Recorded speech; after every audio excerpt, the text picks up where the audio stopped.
Les gens ne sont pas un défouloir, les gars. C'est faux. Sinon, je serais pas en psycho. Cette vidéo a été filmée le 12 novembre 2019. Salut! Namaste. Je fais que marcher sur mes propres lunettes. On va les mettre sur le canapé. Je peux pas les porter. Si, mais quand il y aura une question vraiment intéressante qui mérite qu'on mette des lunettes. C'est sûr, Charlotte. Quand tu hésites à prendre une décision, pose-toi la question à voix haute. Si t'as l'impression que ta question est what the fuck, t'as ta réponse. J'ai limite envie de laisser de la musique qui tourne en même temps. Peut-être une playlist qui irait avec les problèmes de cœur. Mais ça existe, ça. Une playlist pour tout.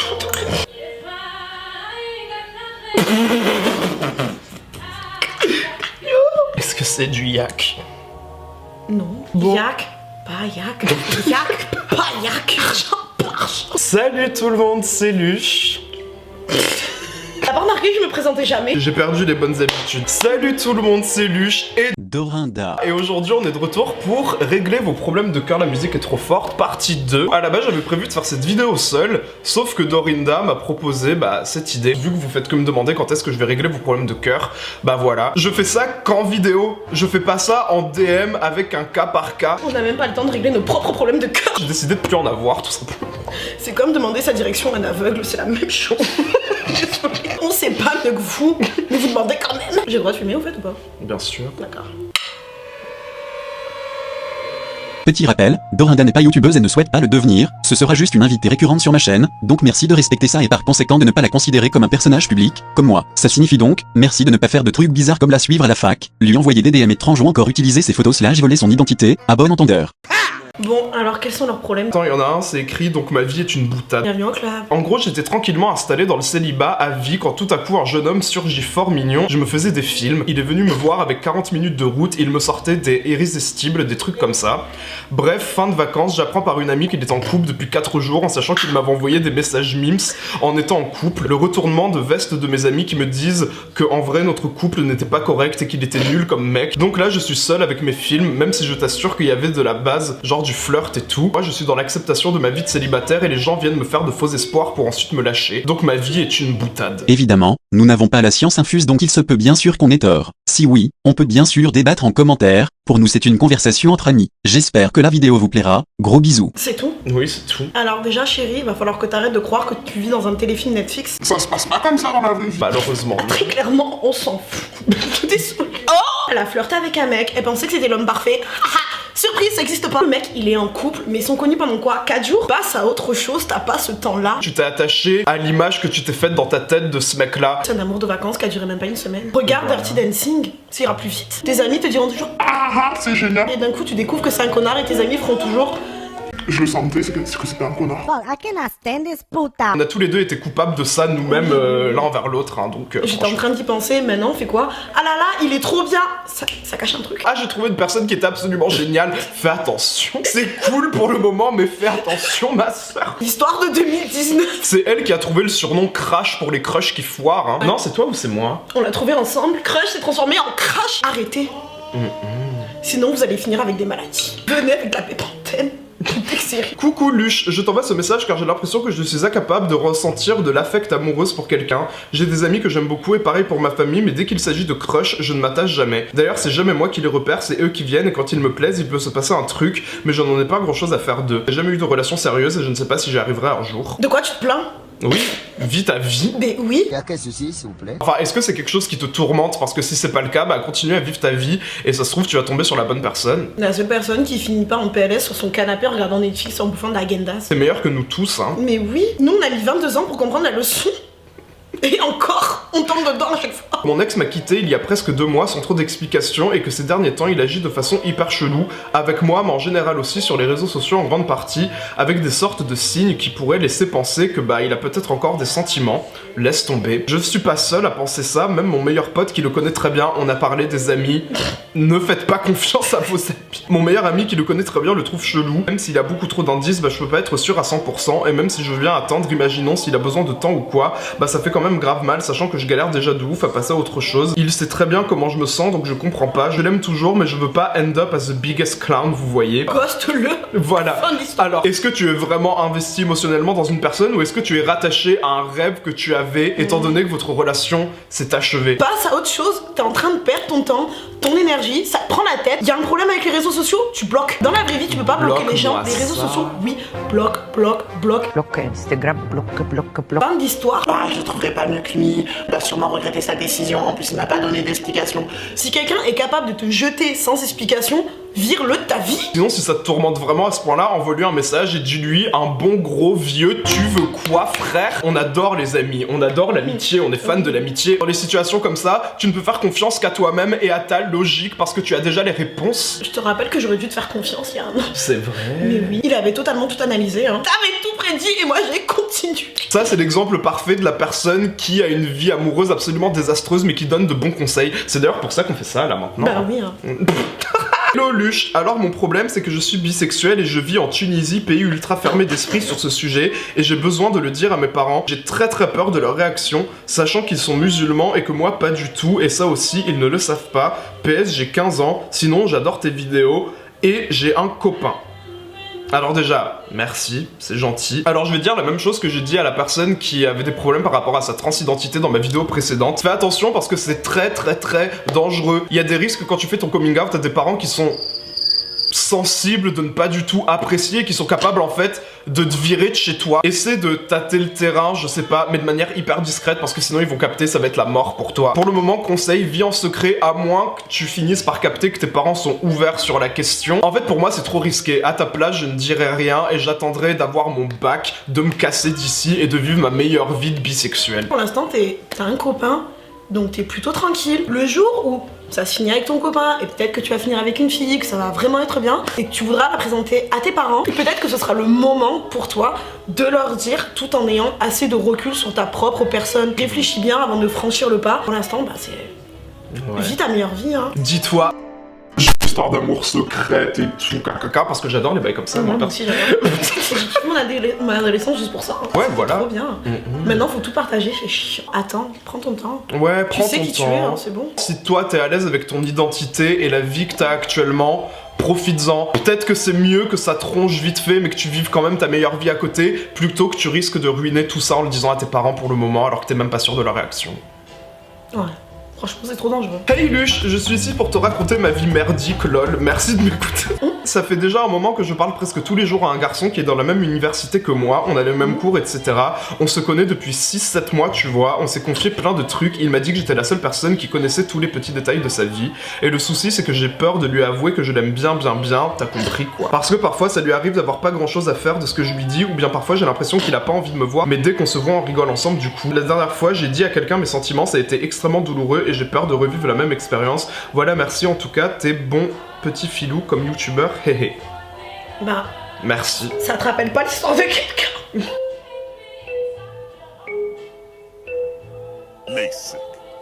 Toi? Bah ouais.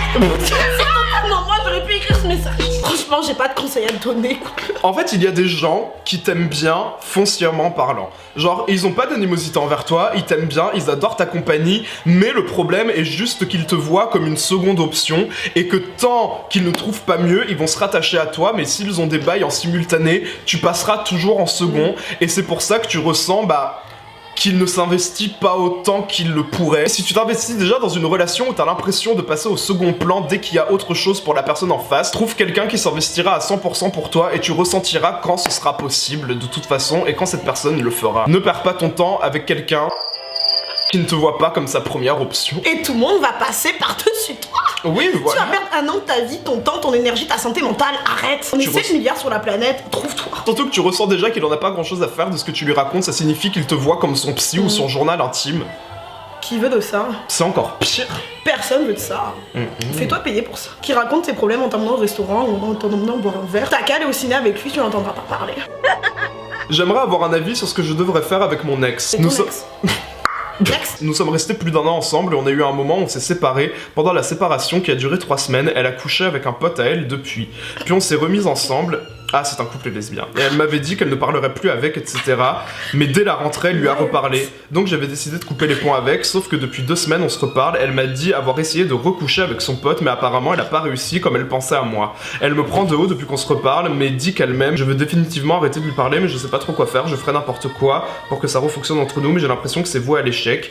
Donc si vous pouvez me donner votre avis. C'est le même problème qu'avant, tu passes au second plan pour cette personne. C'est une personne qui t'apprécie, je pense que c'est une personne qui t'apprécie, mais qui ne t'apprécie pas, t'as juste valeur étant donné que pour elle t'as un second plan. Si t'étais la personne dont elle était amoureuse, genre vraiment, elle chercherait pas à coucher avec des amis à elle. Déjà on va mettre les choses au clair. Si c'est ton ex, c'est que ça a pas marché pour une bonne raison. On ne couche pas avec ses amis, encore moins ses meilleurs amis. Bon, Pardon, excuse-moi. ça peut arriver une fois, allez à la limite. Déjà, vous êtes séparés pendant 3 semaines, elle a trouvé le temps de coucher avec son meilleur pote. Arrête! Ça te dérange pas de savoir que ta copine a couché avec son meilleur pote et que toi tu passes après? C'est sale, après vous êtes remis ensemble, requittés, c'est ça? Je crois. Un bail comme ça, arrête de forcer, laisse-la partir. Elle se comporte mal avec toi. Tu trouveras quelqu'un qui arrivera à t'aimer juste correctement. On ne demande pas non plus, je sais pas moi, l'homme ou la femme parfaite, on s'en fout. Mais quelqu'un qui arrête d'être flou. Je suis passé par tellement de gens qui sont des tocards là, j'en ai marre. Ouais, mais il y a des défauts que tu peux supporter. Oui, c'est sûr. Voilà. Bah c'est ça le principe d'être en couple avec quelqu'un, hein. Mais là, est-ce que t'es capable de lui refaire confiance aussi? Non, moi je le vois plus. Ah, mais attends, j'ai essayé de recoucher avec, mais j'ai pas réussi parce que je pensais à toi. C'est une relation toxique Non, en plus non. dans tous les cas parce que toi t'arriveras pas à lui faire confiance. Tu vas toujours Exactement. psychoter si elle t'a trompé ou avec quelqu'un ou je sais pas qui. Et désolé de te le dire, mais tu lui suffis pas. À partir de là, le reste de la vidéo est flou. Désolé, j'ai la haine, mais bon, la vie d'Aloca. On n'a pas eu de truc encore très effrayant pour le coup. Bah non, franchement, le seul truc qu'on a à vous dire pour l'instant, c'est passez à autre chose, gaspillez pas votre temps. Et vous trouverez quelqu'un, vous inquiétez pas. Mais arrêtez de traîner sous Tinder. Sauf si... Je parlais à un gars et il m'a demandé de venir chez lui pour regarder Netflix. Sale bail. Normalement c'était pour Ken. Ah, ok. Ok, c'est bon. On se parlait que depuis quelques jours. Plan cul donc. Il était grave mignon, il était métis et avait tout le temps un durac sur la tête, un vrai fuckboy. Donc je me fais toute mimi pour aller chez lui. J'ai même dû payer 5,20€ mon ticket de train. Pendant le voyage en train, j'étais extrêmement nerveuse et j'avais grave peur. C'est normal. T'es prête à prendre le train pour avoir un plan cul? Il y en a Mais t'habites plein. où? Ça doit être probablement en région parisienne avec les bails de RER et tout. Sûrement. Ou sinon Bergerac. Il est venu me chercher avec claquettes chaussettes à la gare, j'étais grave dessus. Remonte dans le train. Ment. Vomi. T'es quoi ou t'as la gastro? Le pire c'est qu'on était tous les deux timides, moi le plus, donc quand on regardait le film, au lieu de se parler, on faisait... Au lieu de se parler, on se snappait. Cette génération est perdue, hein. Comment ça? Genre, à la limite... Non. Enfin, Non. vous êtes exactement comme ça, et vous vous en... C'est mon plan cul. Il a remarqué que je lui parlais pas. Quand on a réussi à se parler, il n'arrêtait pas de demander que je vienne l'embrasser. Bon, à la fin, c'est quand même embrassé, mais il était grave viande, que rien s'est passé. Il m'a même plus raccompagné à la gare. Le lendemain, il m'a écrit que j'étais trop timide pour qu'on commence quoi que ce soit. To make a long fucking story short, I put a whole bag of jelly beans up my ass. Bah... lâche l'affaire. Quand on est enfant, nos parents nous répètent tout le temps, ne parlez pas aux inconnus, ne montez pas dans la voiture des inconnus. Donc, déjà de 1, ne parle pas à un inconnu, ne monte pas dans un train pour aller chez quelqu'un que tu ne connais pas, qui porte des claquettes chaussettes et qui te snap. Revenez aux fondamentaux, les gars. Tu mérites mieux, vraiment. Je suis plus avec ce mec parce que j'étais jalouse de sa meilleure amie, ils étaient tout le temps ensemble, mais après je me disais qu'il a pas envie de se priver de sa meilleure pote, MDR, je sais pas comment dire. Du coup je l'ai quitté, mes problèmes, on est dans la même classe, à côté dans les 2 cours, et je suis assez gêné et triste en même temps. Help, que faire ou comment passer à autre chose, sinon bisous les loulous, cœur sur vous. Le lycée c'est pas toute la vie, surtout qu'en plus, meilleure période. J'ai eu une période de lycée de merde, donc je pèse mes mots MDR. T'as pas les problèmes d'adulte, même si t'as une vie de merde pendant que t'es au lycée, ça sera quand même la meilleure période de ta vie parce que je t'assure qu'ensuite t'auras juste ta vie de merde. Les relations vont se compliquer, ta vie va se compliquer. Là, pour l'instant, change de place. Change de place. T'étais jalouse, fais un travail sur toi-même. Si vous êtes à côté, mets un classeur entre vous comme pendant les contrôles. T'as cru qu'ils étaient au collège. Le lycée qui devient plus mature après le collège, c'est un mensonge. Moi, c'est faux. Ils étaient tellement fuckés qu'au lycée, ça a été en fait. Hein. Les gens étaient moins fous. J'étais à Bergerac, j'étais première année à Dijon. Si pas vous le venez de même Dijon, monde. je suis désolée, mais je vous déteste.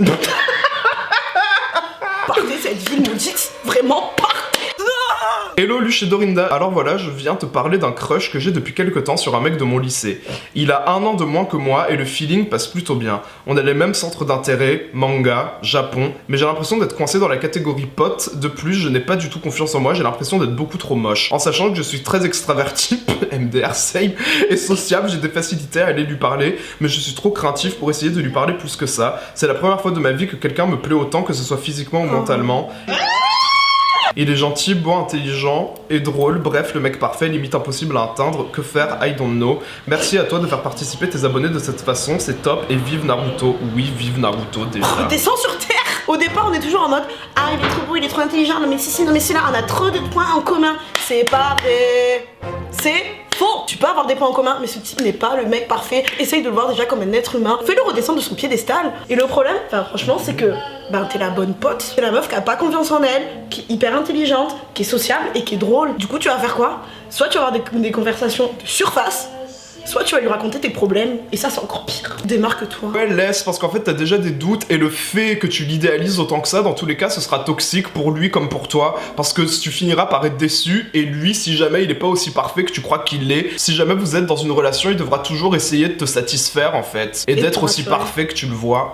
Et te rassurer tout le temps, ce qui va le saouler au bout d'un moment. Prends un peu plus confiance en toi, chérie, vraiment. Oui. Je pense que t'es quelqu'un qui le mérite. Oui, vraiment. Essaye de voir tes qualités. En plus, tu te trouves moche, change de style vestimentaire, déjà ça peut te faire du bien. Par rapport à ça et ton estime personnelle, ça ira beaucoup mieux. Prends soin de toi et surtout... Fais gonfler ton amour propre. Vraiment, fais juste gonfler ton amour propre. Elle a pas eu la ref, on l'a refait. Prends soin de toi et surtout... Prends soin de toi. C'est juste pour que tu te sens bien et à l'aise dans ta peau, c'est tout hein. Amour propre n'égale pas le narcissisme. Le narcissisme, c'est quand tu laisses ton ego détériorer tes relations. Amour propre, c'est juste que tu t'aimes de manière... universelle. Voilà, c'est tout. Aimez-vous, respectez-vous, c'est bon. Puis laisse faire un peu de temps, peut-être que la situation va se décoincer hein. T'as encore toute l'année, on est qu'en novembre. Attends le nouvel an. Les 12 coups de minuit. Combien de personnes ont réussi à choper grâce à ça? T'as quelqu'un qui a écrit bisous champion, je vais te bloquer. Arrêtez. Vraiment, arrêtez, c'est une mauvaise expérience en fait. C'est pas marrant. Si, quand même. Oui, c'est marrant. Pendant une période, il y avait 50 personnes qui me disaient ça par jour. Fais un t-shirt. Mais oui, je... Commercialise-le. Oui, c'est très champion. MDR, je kiffe un gars qui me demande de l'aider à ce qu'une fille tombe amoureuse de lui et cette fille ne l'aime même pas. Laisse tomber. Stop. Ou sinon, parle-en à cette fille. Essaye si on veut de les mettre vraiment ensemble. De toute façon, ça va foirer. Bah oui, ça va foirer. Essaie de les mettre ensemble et du coup ensuite il se rendra compte que toi t'es une personne géniale parce que tu pourras le réconforter une fois que sa relation va foirer. C'est pas vrai dans la vraie vie ça. Ah, c'est que dans la vraie les vie séries. ça marche pas. Il va pleurer toutes les larmes de son corps, il va te raconter toutes les merdes et toi tu seras toujours en mode ah, maintenant qu'il est plus avec, peut-être qu'il va se rendre compte que je suis quelqu'un de génial. Non. Toujours pas. Tu vas le remettre sur pied, résultat, il va trouver une autre fille. Le karma est arrivé sur sa gueule, mais finalement a rebondi sur la tienne. Ah, elle a envoyé un autre message. Je kiffe mon meilleur pote, il m'a demandé de l'aider à gérer une fille qui ne l'aime même pas et je vais déménager donc je ne le verrai plus. Ben, fin de l'histoire. Oups, tu te feras d'autres amis. Bah quoi, c'est vrai. Tu vas déménager, tu vas changer de mentalité.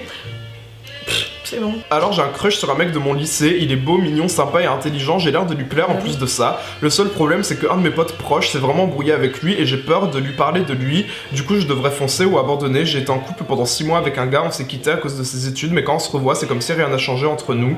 Mais j'ai peur de lui dire ce que je pense et que ça change ce truc qu'il y a entre nous, help me. Elle a 2 problèmes en fait. Oui, t'as 2 problèmes en même temps. Tu veux te mettre à un couple avec un mec qui s'est disputé avec ton meilleur ami. Fais ton bail. Hein. C'est pas ton problème. Hein. La vérité, c'est pas ton problème. Bah oui, à la vraie, hein. Grandissez, il comprendra, et puis au pire, tu perdras un pote, c'est bon. Et ton deuxième problème, vous êtes quitté par rapport à ses études. Bye.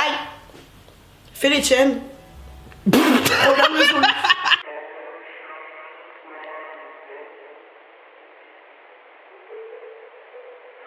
C'était pour tes problèmes de cœur, donc en gros j'ai 2 histoires mais je te raconte la pire.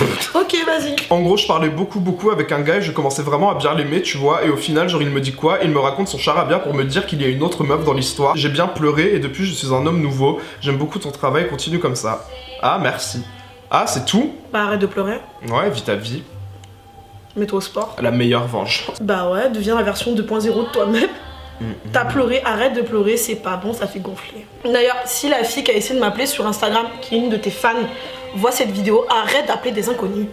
C'est pas bien. Le fait qu'à 23h, il y a quelqu'un qui se permette de m'appeler sur Instagram et qui me dit « Est-ce que tu peux refaire les 7 pouvoirs africains ?» Déjà, bonjour. Après, c'est sympathique, mais juste ne m'appelez pas. C'est tout ce que je vous demande, ne m'appelez pas. Vous me connaissez pas autant, je suis un putain de pervers. Voilà. En fait, depuis tout à l'heure, on n'a pas de bizarre ou on en voulait des bizarres. Ce n'est pas bizarre. Non, faut préciser, c'est pas bizarre. Non, c'est insolite, c'est différent, c'est inattendu. Ça change de nos autres histoires avec les crushs. Salut, j'ai vu ta story sur Insta, au passage je t'adore, merci. Tu es un type génial. J'ai 19 ans et je suis gay, je suis en couple avec un homme de 73 ans. Oui, c'est mon goût. Lui est très libéré et s'en fiche si je à côté, mais moi je suis extrêmement jaloux et j'ai toujours peur qu'il me mente et qu'il me trompe dans mon dos, même s'il me dit qu'il est hors course et qu'il ne drague plus. Aurais-tu une solution pour avoir moins peur et lui faire confiance? Pourquoi est-ce que toi tu serais autorisé à côté et pas lui? Tu veux une solution durable? Cache le Viagra. 73 ans, au bout d'un moment, tu peux pas être performant tout le temps, c'est physiologique. Mais peut-être qu'il l'est. Mais attends, il a pas dit s'il avait des relations sexuelles avec lui. Bah j'espère que... Ah non, mais remarque, on s'en fout. Tu es en couple avec un homme de 73 ans ou est-ce que tu es en couple avec un sugar daddy de 73 ans? C'est la question que je me pose c'est aussi. pas pareil, parce que sinon tu t'en fous, hein. Sugar daddy, 73 ans, bientôt l'héritage, chérie. Pas en sorte de l'épouser dans ce cas-là. Ben oui. Toi, t'as le droit d'aller voir ailleurs. Mais du coup, est-ce que tu lui autorises à aller voir ailleurs? Oui, mais dans ce cas-là, il faut que ce soit clair, il faut que vous en parliez. Sauf que lui, le truc qu'il pourrait te dire, c'est mais t'es qui en fait? Toi, t'as le droit d'aller voir ailleurs, et pourquoi moi, t'as 19 ans, j'en ai 73, j'ai l'âge d'être ton grand-père. Je sais pas, j'ai presque 5 fois ton âge, je m'en fous. Mon arrière-petit-enfant a le même âge que toi. Non, pardon, c'est trop violent. Bon, voilà tout le monde, c'est la fin de cette vidéo. On espère qu'elle vous aura plu, on espère qu'on vous aura aidé un minimum quand même. Aurais-tu un mot à dire? Respectez-vous, vous méritez mieux. Voilà. Aimez-vous. Aimez-vous, les gars. C'est tout. Hein. Bah, merci d'avoir regardé cette vidéo. Ciao. Adieu. Hein. Conclusion, partez pessimiste pour ne pas être déçu, ou moins.